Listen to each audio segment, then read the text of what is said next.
Baik, selamat pagi semuanya. Kita berjumpa lagi dalam pertemuan ini.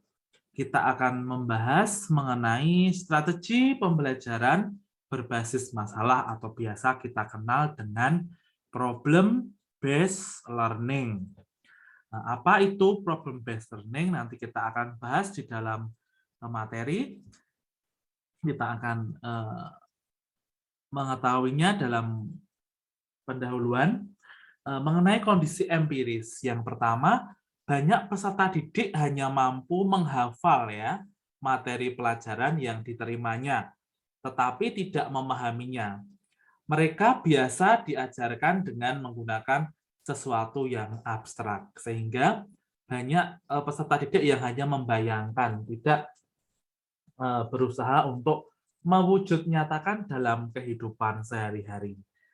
Selanjutnya yang kedua, sebagian besar dari peserta didik tidak mampu menghubungkan antara apa yang mereka pelajari dengan bagaimana pengetahuan tersebut akan dipergunakan atau dimanfaatkan. Sehingga permasalahan yang muncul adalah bagaimana menemukan cara yang terbaik untuk menyampaikan sebuah konsep begitu, sehingga peserta didik dapat menggunakan atau mengingatnya lebih lama atau tersimpan di dalam memori jangka panjang. Lalu yang kedua, bagaimana setiap mata pelajaran dapat dipahami sebagai bagian yang saling berhubungan dan membentuk satu pemahaman yang utuh. Nah, selanjutnya permasalahan yang lain adalah bagaimana siswa dapat membuka wawasan yang beragam sehingga mereka atau siswa tersebut dapat mempelajari atau memahami materi-materi pelajaran dengan mengkaitkan kehidupan sehari-hari. Yang kelima, bagaimana seorang guru dapat berkomunikasi secara efektif dengan peserta didik yang selalu bertanya-tanya tentang alasan dari sesuatu, arti dari sesuatu, dan hubungan dari apa yang mereka pelajari. Ya, di sini terdapat strategi pembelajaran berbasis masalah atau PBM, pembelajaran berbasis masalah. Nah, ini ada beberapa indikator, ada pengertian, tujuan, prinsip, langkah-langkah, dan teknik penilaiannya.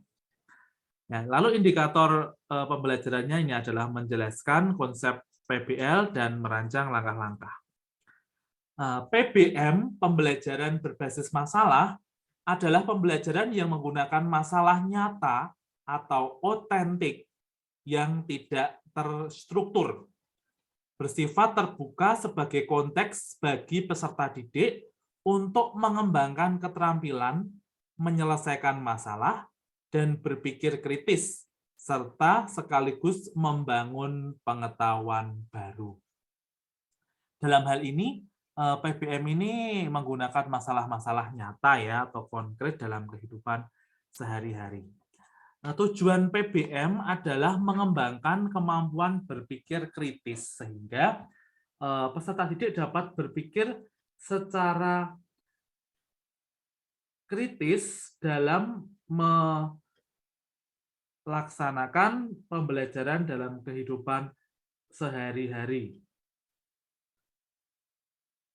Lalu dapat juga memecahkan suatu masalah dan sekaligus mengembangkan kemampuan peserta didik untuk membangun pengetahuan itu sendiri.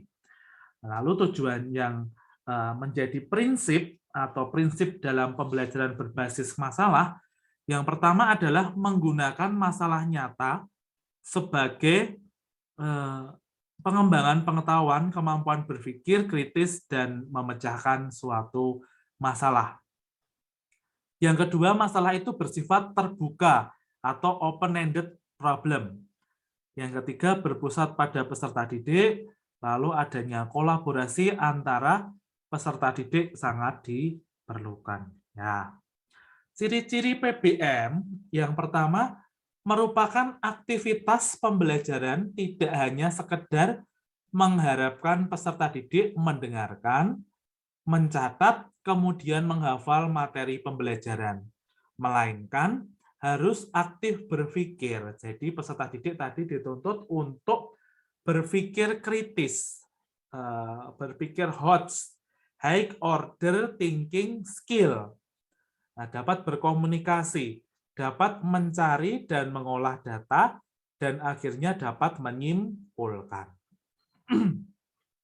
Lalu aktivitas pembelajaran yang harus diarahkan untuk menyelesaikan masalah. PBM menempatkan masalah sebagai fokus pembelajaran. Tanpa masalah tidak mungkin terjadi suatu proses pembelajaran. Yang ketiga, pemecahan masalah dilakukan menggunakan pendekatan berpikir ilmiah, deduktif atau induktif, sistematik, dan atau empirik. Nah, langkah-langkah PBM yang pertama adalah mengorientasi peserta didik terhadap masalah. Jadi ditampilkan suatu masalah di dalam hal tersebut. Yang kedua, mengorganisasi peserta didik untuk belajar. Nah, ketiga, membimbing penyelidikan individual maupun kelompok. Yang keempat, mengembangkan dan menyajikan hasil karya. Dan yang kelima adalah menganalisis dan mengevaluasi proses pemecahan masalah. Lalu selanjutnya penilaian dalam PBM ini ditekankan pada penilaian pemecahan masalah dalam bentuk penilaian kinerja, penilaian project. Sehingga hasil itu tidak dinilai, tetapi kinerjanya yang dinilai. Demikian tadi yang bisa saya sampaikan. Kita lanjutkan di pertemuan selanjutnya. Selamat siang, tetap sehat, Tuhan memberkati.